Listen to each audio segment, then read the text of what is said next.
Now talking to Cody Worsham at Cody Worsham on Twitter. Cody, what's going on, man? Thanks for waking up with us. Yeah, thanks for having me on. What's going on? Okay, so I don't know the best way. I've been kind of racking my head on how I want to frame this Matt Branch question. So I guess I'll put it this way. You talked a lot to Matt about what he went through. You wrote about it. It's a very well written piece. I thank you for that because I think you really did honor his story. But if somebody doesn't know anything about this story, what would you tell them to kind of to bring them in and acquaint themselves with what he has gone through recently?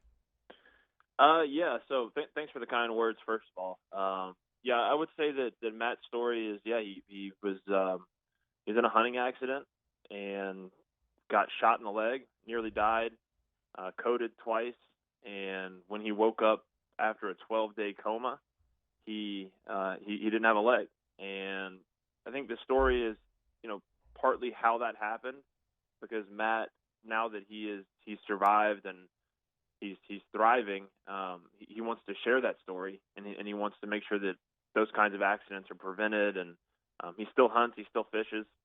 It's part of his life. It always will be. But he wants to make sure that people learn from his mistakes. And this isn't like he was some guy that was out hunting and goofing off or wasn't experienced. He was a very experienced hunter. He was a very responsible hunter.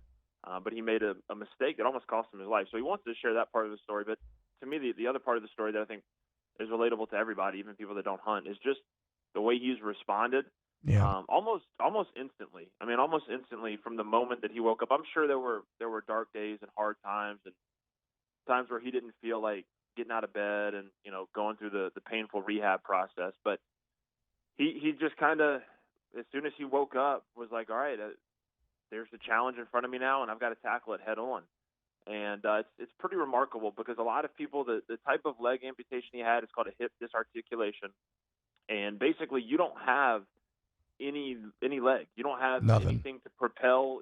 So he's got a prosthetic. You don't really have anything to propel that prosthetic forward with other than the rest of your body. You don't have a joint or a femur or anything to push that forward. So it's a very, very difficult amputation, and the people that go through it, I don't remember the exact numbers there in the story, but a large portion of them don't use a prosthetic because it's so difficult. Yep. And the ones that do typically use an additional implementation like a crutch or something else to help them forward. And Matt, because of the way that he's worked, he applied kind of that LSU football mentality. He can walk for miles and miles, and he can put weight over his head like he's doing a snatch or a clean jerk or something, and then walk down to the end of his driveway and back. He's phenomenal. The way he's responded is phenomenal. He's still motivated to tell his story, to keep getting better. I mean, it's inspirational. That's why I enjoyed writing it, because it inspired me. Like, there's times where, as we all go through, I don't want to do something, or I'm not motivated to do something, or I'm tired, or whatever. And then it sounds cliche, but he's a guy that I think of now, and I'm like, man, that guy is like out there grinding right now. I'm going to get up and take care of business. So it's pretty inspirational. Yeah, so I linked the story in the huddle. If anybody wants to go read it, I'll tweet it out as well after this interview. Like Cody said, if you just need a little inspiration this day, read that, and you will get that boost that you're looking for. Also, it's kind of funny. He was always an O-lineman, so we're always used to being fat, and now he has like a 6-pack, and he's like putting that out there on Twitter and shaming us all. So shout out to my boy Matt. Cody, I also wanted to bring you on though. Talking to Cody Worsham, LSU digital media reporter, host of the Hey Fightin' podcast on LSU football. Also hosts Boot Up, the LSU basketball podcast. Let's talk a little basketball. Will Wade and the boys break a 2-game losing streak, a 3-game road conference losing streak. They get the win in South Carolina on Saturday. Cody, what were your big takeaways from what you saw Saturday morning? Yeah, I kind of had half an eye on the basketball game and half an eye on the baseball game, so I'm going to have to go back and fully rewatch it. But yeah, I feel you. It was a busy sports weekend. There were a lot of bases to cover this weekend. Yeah, for sure. No pun intended. But the biggest thing was obviously defensively. They got the job done in a way that they weren't before. And talking to Will before the game, he was look, it was really obvious what their issues were defensively. He attributed it to them just trying to do too many things, and his solution was going to be to just kind of simplify some things, get back to the basics, do one or two things really well. So from what I saw, they did a much better job of containing the ball off the dribble. They did a much better job closing out, not getting blown by on closeouts, and so they defended better. They continue to score at, a ridiculous level. They shot the three much better. Javonte Smart is just like a different dude on the road. His shooting splits on the road. He's shooting like almost 50% from three on the road. Damn. Shoots like 18% from three at home. It's unbelievable. I've never seen splits like that.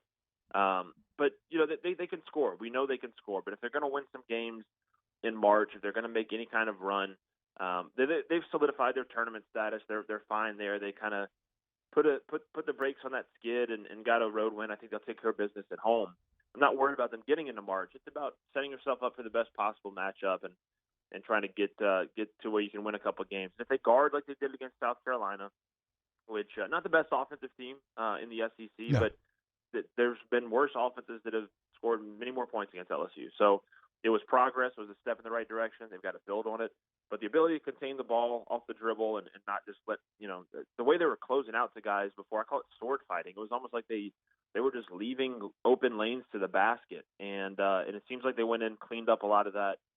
And it seemed to work against South Carolina. We'll see if it carries over. Yeah, how do you feel about that matchup Wednesday coming up with Florida in Gainesville?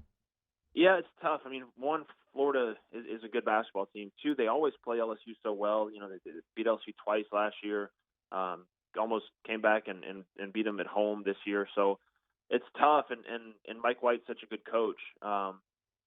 It's kind of a coin flip game, really, because that's how all these games are with LSU and Florida. But to get the win in South Carolina against a Frank Martin team that is really good defensively, that's the thing I like about this LSU team. I don't know that you can really stop them offensively, because even when they're not making shots or whatever, they're going to get offensive rebounds. They're going to get second chances, and it's really hard to stop that. There was a little stretch there where they kind of skidded. But the other thing that I like about this team, I didn't touch on it with the South Carolina game, and I like to go into the Florida game. He's expanded the rotation. He played Andre Hyatt. He started Andre Hyatt against South Carolina. He put Cortez Cooper in there for a little bit just to kind of cover up some cracks. So he's going deeper into that rotation, which I like, because it's fine to have a 7-man rotation or even 8-man rotation if they're getting the job done. But those guys weren't getting the job done. And so, one, it keeps them fresher. Two, it offers some accountability. Like you coach a point in practice, and if a guy doesn't execute it, you take him out. And I don't care if the guy behind – this is just always been my approach, not necessarily applied to LSU. If the guy's not doing the job, take him out. Even if the guy behind him isn't as good, like, there's got to be some accountability there. And I think we'll struggle with that because he didn't want to go into that 8th, 9th part of his rotation, because it was just they just weren't deep enough to do that. They're going to guys that they're trying to develop or guys that are longer term pieces. But he did that against South Carolina. It paid off. It also doesn't hurt having a healthy Charles Manning and a healthy Marvin Taylor together. That gives you a little bit more depth. So I like that aspect going into Florida. It's going to be a battle. It's going to be a coin flip game. It's going to come down to those 3 or 4 possessions that LSU wasn't getting stops on in the Kentucky games and the Auburn games.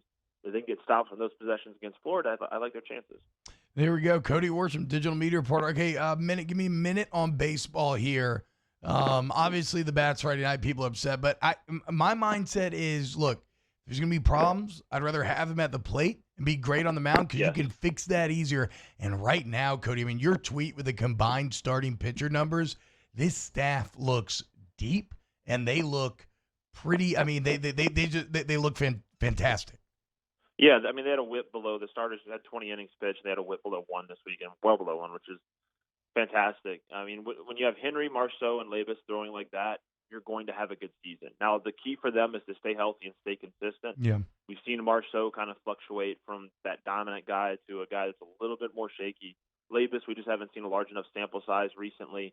Henry, I think, will be fine as he continues to expand. Henry was off, and he still gave you 5 innings of 2-hit ball or whatever it was. So, yeah, college baseball is all about your starting pitching. If you have great starting pitching, you've got a chance, and you've got a chance to get hot at the right time. So we'd like to see the bats get better. Paul's still looking for answers in the lineup. I'm looking forward to seeing Zach Arnold come back in a couple weeks at shortstop. The middle of the infield, to me, is the biggest question mark right now. Shortstop and second base, who's going to step up there? But I thought Collier Cranford was good defensively, and I think you've got some good pieces elsewhere. So great starting pitching, great bullpen, and some emerging solutions at the plate. So I still really like this team. Cody Worsham, at Cody Worsham on Twitter, an absolute must-follow digital media reporter for LSU Sports and hosts a couple great podcasts as well. Thank you for waking up with us, Cody. Have a good Lundy and Mardi Gras. All right, man. Likewise.